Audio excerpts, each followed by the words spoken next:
I'm outside at Ikea right now, and I'm going to explain to you why a lot of the prices we're seeing, the companies are just price gouging us because Ikea is dropping their prices. And I'm going to explain how that affects you and how it affects everybody else. When you walk into your local Ikea, as I am doing now, they literally are telling you new lower prices, 1,000 reduced prices in store and online. And why? Because IKEA cutting prices really shows how other retailers are purposely keeping their prices high to make more profits and blaming inflation. Why? Because some corporations that we will not name have kept their prices high while their input costs have actually gone down. Look no further than the stock market because it's making all-time highs while normal people get a little raise but have to pay $11 for a Big Mac extra value meal. And if you're looking at the mall stores, like if you go furniture shopping, walk into a Crate and Barrel or a Restoration Hardware, their prices haven't changed at all. They're still extremely expensive and much higher than before the pandemic. And data says that prices for home furniture have went down, but the prices at these stores haven't. And it's just not limited to the fancy mall furniture shops. A visit to your local car dealership reminds you that even if less people are buying cars, many dealers rather keep the price high than sell them at a discount. But you have to wonder if a brand like IKEA, which supposedly has very thin margins, are suddenly able to discount their furniture by 30, 40% just to move them out. That should tell you something about the state of the economy, and that should be telling you something about what these brands are doing. Now, before you call me an IKEA shill, just remember that I walked through this entire store. I recorded all of the various prices that I could find, especially for any item that had a lower price. And what I found is that even IKEA, they have not lowered the prices on their best, highest rated value products that are the most in demand, like their PAX closet system, like some of their kitchen shelving, like some of their desks that everybody wants. Those haven't changed in terms of price. All the stuff that they didn't really, or they made too much of, or they overproduce, those are the ones that are on sale right now. And I chose IKEA as an example because they literally said they're declaring war on everybody else to lower their prices. Because in January 2024, Tolga Anku, who is the head retail manager of the Inca Group, which owns IKEA, he said, "Our goal is to restore prices long term and reach their inflation adjusted pre-pandemic levels by the end of next year. This is the most important job at IKEA right now, and going forward, we want to lead with price decreases and set an example." Then in April 30th, 2024, the same head retail manager explained that even more price cuts were coming, saying, "This fiscal year for us is the year of lowering prices long term and becoming even more affordable to our customers. It is not about optimizing profits. At the same time, we see that people consume less and postpone their purchases as many are struggling with disposable income and the cost of living. For this reason, we decided to further invest in price cuts and navigate with smaller margins." Now, that's going to seem like, wow, they are so generous, but actually IKEA is a for-profit business and they should be doing, according to their stakeholders, the best they can to make as much money as humanly possible. So why are they doing this? Because everybody else is decided not to cut their prices, and IKEA smells the opportunity, so they're saying, hey, we'll just cut our prices because we have so much control over our infrastructure and our business model. And for anyone who's been at IKEA and just walked through their store, you know that they have certain advantages, but also they pass on some of the labor to you because they pack everything in flat pack design. So they're going to have reduced shipping and storage costs. They have economies of scale because they basically produce all of these products and buy the most wood in the entire world. So wood is something that is a very important input for IKEA, and we've seen wood prices drop dramatically over the past 2 years. They have vertical integration, they have innovation, and they have a lot of efficiency with a self-service model that they have tried and true tested in all of the various countries they're sold in. With that said, when is the last time you walked to an IKEA and they had products that were 50% off, 75% off? They have dropped the pricing across the board for a number of products for 20, 30, 40%. And that's surprising because if you bought these products just 1 year ago, you were paying 20, 30, 40% more than today. So let's look at some data here. This is a breakdown for inflation for April 23. You can see that a lot of it was inside of energy and food. Now a lot of it has moved over to other things. So it used to be that the biggest increases were in food, eggs, crackers, but now the biggest decreases are going to be in your smartphone costs, your television costs, and your furniture costs. So here you can see that the increase overall in furniture was 15.70%, but the rate of that increase has been decreasing, and actually the prices have been dropping. So we're expecting the prices to go back to pre-pandemic level probably within the next year or two on a lot of products, but not the most popular ones. Because again, remember, all these companies want to make money, so they're not going to lower the prices on any product they don't have to. So let's look at the prices of some of these chairs. So this chair used to be 100, now it's 70. This chair used to be 70 and now it's 60. And if you look at some of these furniture pieces, they might be $20 less on the Alex desk. The storage unit is going to be $20 less. It's going to be all written out. And then you're going to be looking around and trying to figure out, is this a good deal? Is this going to be worth my money? Because now suddenly you can no longer trust the price, because price is pretty elastic here. And that all that means is that the brand is figuring out, well, what do people want? And then it's adjusting the price accordingly. And I'm happy that IKEA is actually trying to lower their prices, but I hope they can lower it knowing that they don't have to make as much profit on their most popular items in order to produce all of these items that nobody really wants, and that they have to lower the price and liquidate. The Tordviken here used to be $459 and now it's $400. And to honestly, I think at Crate and Barrel, that thing probably costs you about $1,200.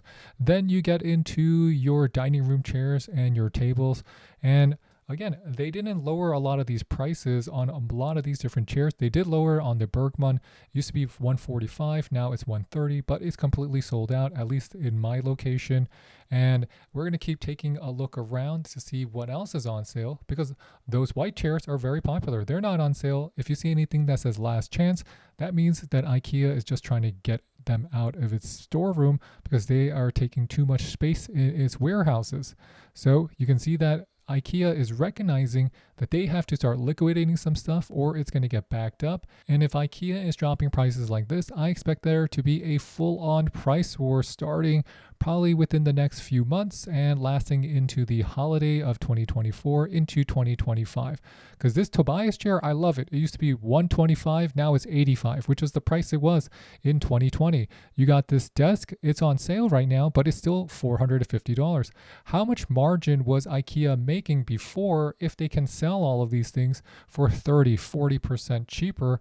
And we thought that was a good price. But now with prices dropping, we realized that we were getting a bad price. The Lasabo chair used to be $85, now it's $65.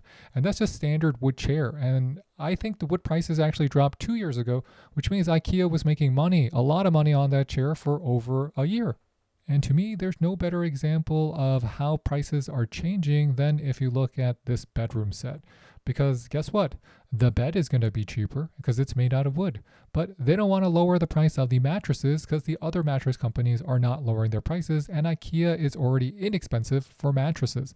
So there's not this huge push-pull going on in terms of lowering the prices for your bedroom. There's not a huge thing in terms of lowering the prices for dressers, because people, if you need to get a dresser anywhere else than IKEA, it's still pretty expensive compared to IKEA. Now that we know that a lot of these furniture stores are starting to rip us off, because I see IKEA cutting their prices by 20-30%, and it doesn't seem to dent their profit margins.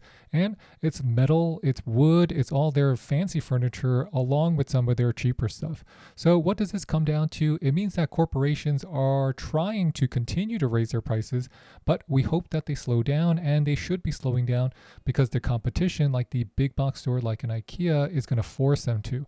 Because how do these corporations like a Crate and Barrel or a Restoration Hardware or some of these high-end she brands really start making us pay more and more and thinking their products are worth more than more? Because they have something called market power and concentration. How many stores can you actually visit where you can buy high-end furniture and sit in it? Not that many. How many stores are going to have access to a big supply chain and afford all those different shipping costs because they're bringing in 10, 20, 30, 40,000 units instead of just 100 or 200? And knowing that consumer demand is starting to slow because we've seen the retail sales figures are decreasing starting in 2024, And inflation expectations, honestly, everyone thinks inflation is going up, but it seems like a lot of this is related to brands and companies just gouging us on some of the higher prices because we're willing to accept them. So, what does that mean for you and me? Well, I think we're going to start seeing the implementation of AI and really this dynamic and personalized pricing in order to confuse us more. Because advances in technology have really enabled corporations to implement dynamic and personalized pricing strategies. So they can target you better, even though Facebook made some privacy changes, they can still target you better because those AIs can recognize your picture and see that you like a white sofa because you're always in a picture with a white sofa. And then they can start offering you pricing that might be higher than someone that might be not into white sofas. So in many instances, we think that AI is going to continually lower prices, but actually they help a lot of brands justify why they want to charge higher prices because they're more tech focused, or they're allowing the companies to adjust their prices frequently based on consumer behavior and other factors so they can figure out who is willing to pay more and charge them more and better target them, which means everyone else has to pay more to justify these high prices. And as we continue to look at all the lower prices at IKEA, let's just take into account what's actually going to lower inflation in the long run. It's going to be a combination of certain things. Everyone focuses on things like monetary policy or the Federal Reserve, but they're the central bank. They're actually just telling the market what they intend to do with all the money that they have. But for furniture stores, it's coming down to a lot of them is just supply chain recovery. China reopened, and a lot of the wood and other supply chain disruptions that happened to contribute to the inflation of 2021, 2022 is getting resolved. And as that supply chain normalizes, the availability of goods and materials should increase, and that lowers prices. And as we walk through the kids section of my local IKEA, you'll see that since everyone knows that if you got kids, you're willing to pay a little bit more premium for better material, better stuff. They have not really reduced a lot of the pricing in the kids section, except for this, which I think is a great price on the Trophos. I own it at $70. I'm so mad, actually $80. I'm so mad that I paid $110 for mine just 2 years ago. I bought this easel for my son. It is $20 now. I pay $30. I did not get this crib, but this is the only crib that's actually got a lower price. Some reason all of the other cribs are not lower, and I think that has to do with safety. Now let's go downstairs. You can see that some of these bowls are going to be reduced, but they are not just reduced from $2 to $1.50. They're $3 to $2. These spoons are going to be 29 cents. This lemon squeezer that we were paying $7 is now like $1.50. So even here, we're seeing the effect of lower prices. And again, why were we paying that much for the first place? If they can lower the price this low, then why weren't they charging us just 3 times that price instead of charging us 10 times that price? And that is price gouging, in my opinion.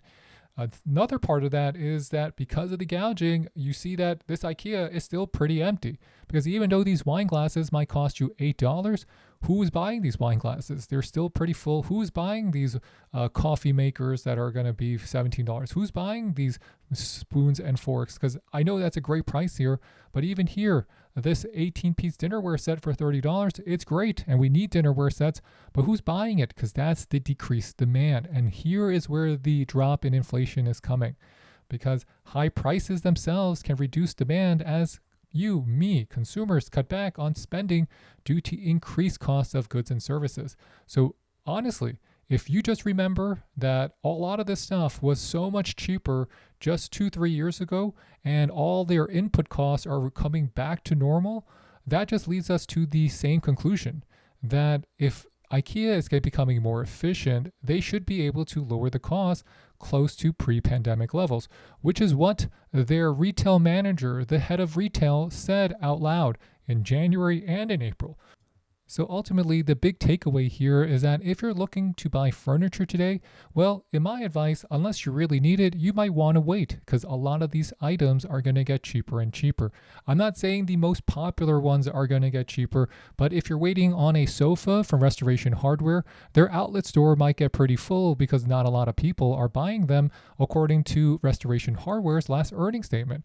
And if you look at some of the conditions in terms of economic conditions and just how you, me, a regular person, is surviving and living today? Well, if I got to pay $30 to feed 2 people at my local McDonald's, if I take a family of 4 to the movies and it's costing me $100 if I want to get some popcorn and 1 soda, then this basket that's $30 is very expensive to me. It's all relative, and the relative cost of all this stuff is still high. So even though this basket is now $9.99, the Flanders, it is still expensive to me.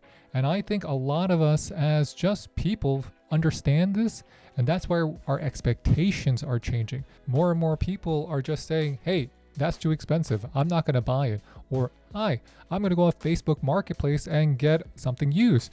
Because suddenly a lot of these items are just not cost efficient. They're not cost effective.